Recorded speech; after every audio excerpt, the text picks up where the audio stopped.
Aurora Bluewater first blinked at a dawn the color of sea glass on 22 April 1999 inside a clapboard cottage balanced above the gray-green breakers of Newport, Rhode Island. Outside, lobster boats thumped against fenders while her mother, a traveling folk gospel bassist who keeps pressed lupin pedals in her gig bag, thumbed a sleepy riff that rattled loose shutter. Her father, a marine biology drone pilot who doodles cloud turtles on research forums, leaned until their noses almost touched and promised his new daughter that nor'easter gales, gossip froth, and narrow sizing charts would always drift aside for any spirit bold enough to fill her silhouette. Curves flow happily through the blue water bloodline the way the Gulf Stream rides north, so nobody flinched when baby Aurora tore her second cotton swaddle before the kettle whistled. Nana Cecile slid a sailmaker's needle under each stressed seam, quilted in scraps from an old schooner flag, then laughed that extra cloth costs pennies while teaching a child to shrink can bankrupt an entire horizon. Elementary corridors smelt of pencil grindings, clam chowder steam, and brine sneaking through cracked windows. Aurora already rose half a head above her desk mates, shading the projector light whenever she diagrammed the food web. One slate gray recess, two boys hop-skipped around her chanting "Ferry barge" each time her rubber boots slapped the chalk grid. That evening, she combed the tide line, gathering bottle caps, polished pearl by surf, threaded them on fishing leader, stitched the chiming chain down her seafoam hoodie, and walked into class at dawn, scattering rainbow freckles across ceiling tiles. A substitute reading aid filmed 7 shaky seconds on a prepaid phone, posted the glitter to an emerging video nook, and by lunch, 15,000 strangers applauded the girl who hammered teasing into Lighthouse Spark. Aurora printed a private vow in lilac ink beside her multiplication drills. Clouds crowd only until you flash them bright. Weekends belonged to Bowen's Wharf, where her mother's slap bass grooves mingled with oyster shell clangs, chowder pot whistles, and gulls bickering over fish frames. Store jeans seized halfway up Aurora's thighs, so she swapped tip jar change for sun-bleached trawl net, unraveled it into rope, crocheted high-rise culottes, misted seahorse silhouettes in squid ink, and posed against rust-spotted bollards at sunset.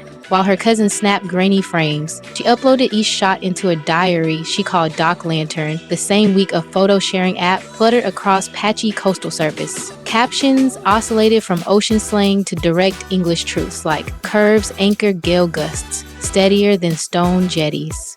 Before her 16th birthday, 54,000 unseen supporters double-tapped every tangerine frame.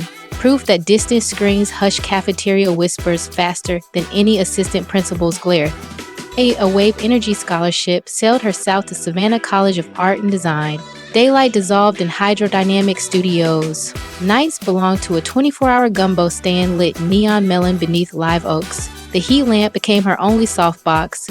Between crab sausage bowls, she filmed 90-second reels, folding deli parchment into magnolia barrettes while decoding dart rotation in half surf hush, half lecture sparkle. One, upload layered dolphin whistles on a lo-fi beat while she chain stitched reflective anchor cord into thrift denim. 46 hours later, the counter skimmed past 1.3 million views. Southeast style pages crowned her the gumbo couturier, yet every sponsor note froze at size 16. Aurora slid each pitch into a folder called Shrinking Nets, wiped cayenne from her cuff and ladled another bowl.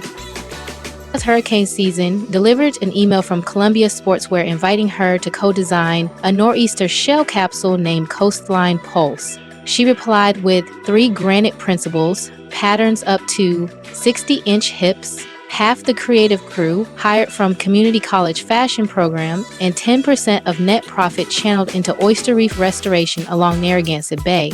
Columbia signed before dawn silvered the studio skylight. The shoot opened on a barrier-is island sandbar where piping plovers drew exclamation marks in fresh tide. Aurora guided curvy paddleboarders across glass water while a drone traced lazy figure eights overhead. When the lookbook dropped, every extended-sized coat disappeared in 41 hours across 27 nations.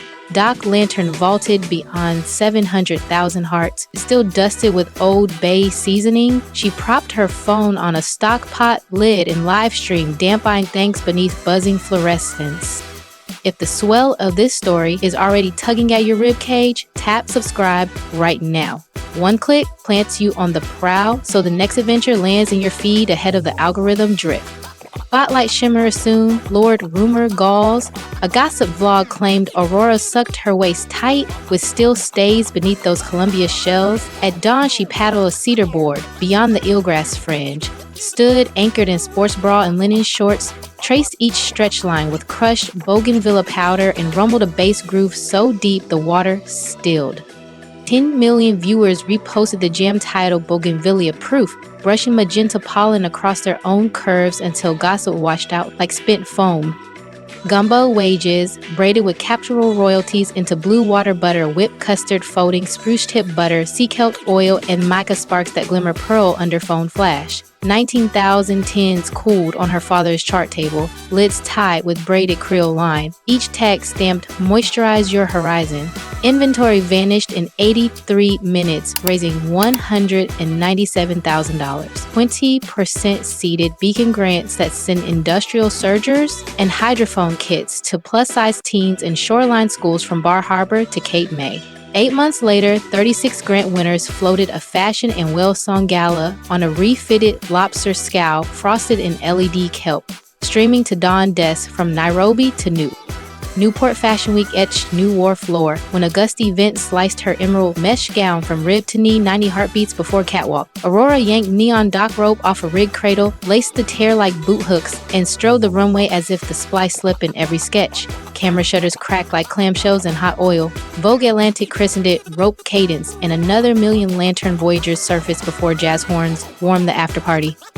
Storm clouds gathered again when a dismissed handler leaked email fragments implying she demanded blue crab tarts and chauffeured hydrofoils for her rescue puffin, Biscuit. She posted the entire thread showing refillable water urns, lentil stew for crew, caption screens for deaf stylists, then wired that month's affiliate haul $138,000 into biodegradable crab trap pilots off Block Island. Anne's echoed her PR mantra, receipts shimmer brighter than rumor grit until whispers sank beneath slack tide. By midsummer, Gotask Lantern glowed with 6.9 million Instagram hearts, 3.4 million real Voyagers, and 2 million steady channel subscribers, engagement brushing 10% and forcing brand playbooks back to blank slides.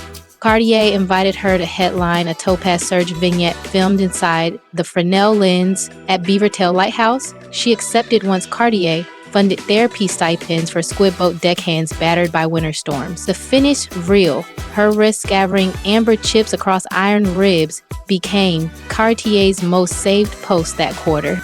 Family keeps Redraw short. Twice monthly she streams Bayside beats. Mom snaps octave jumps on bass beside a propane skillet. Dad recites cloud haiku. And Aurora thrift flips denim under twinkle lights. One session topped 9 million when Biscuit waddled through powdered sugar and sneezed a glitter squall onto the mic. A Seabird Refuge now sponsors every stream, tagging rehabilitated puffins with solar beacons powered by blue water butter. Butter revenue crested 12 million by its second birthday. She leased an idle scallop shanty, carved skylights through corrugated tin, and hired furloughed deckhands plus design grads to whip custard and knot lids by hand during midday dance breaks to Bass House remixes. Efficiency experts requested shrink bands. She repeated her mother's creed. Fingertips keep legends long after robots forget, and rope ties remain. Mental health candidness runs through her feed. Granite Bluff portraits sit beside gumbo stand selfies captioned "Same sky, different weather." She shares breath loops recorded in sea caves, printable resilience sheets in English and Wampanoag, and sliding scale therapy links. 129,000 followers say her shoreline honesty was their first calm harbor. Community rights spark under crushed shell paint. Hundreds rolled a dusk boardwalk wearing blue water butter on collarbones and LED drift glass tassels on spokes. Ticket proceeds fatten beacon grants and install wheelchair snorkel lifts at Tide Pool Coves. Chowder huts stay open late. Quahog bowls jump 15% on ride nights. Aurora pedals lead on a vintage cruiser with biscuit plush bungeed front, stopping to lace any rider's trailing shoestring. She is sculpting a memoir titled Currents Keep Names for 11-language release next spring, while a documentary crew tracks her quest to convert retired NOAA buoys into floating maker pods for coastal schools.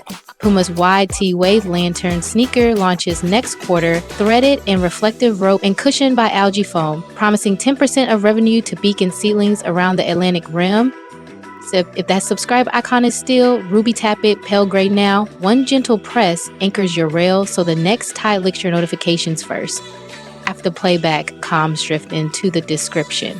Waiting there, fresh blue water butter jars, express beacon grant forms, tonight's Bayside Beats playlist, and a discreet compass, a research-backed kit of conversation spark and calm confidence rituals showing the clearest route to lasting love and the most reliable way to help any woman you meet feel authentic, intrigued, free, no paywall.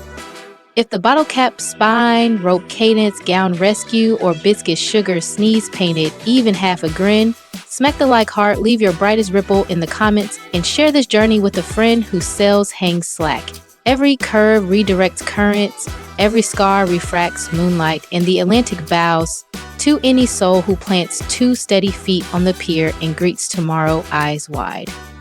Final breeze whispers across the mic. Subscribe now, claim your proud post, follow the love link in the description, and meet me on the next rising tide when another story glimmers beyond the breakers and courage calls your name once more.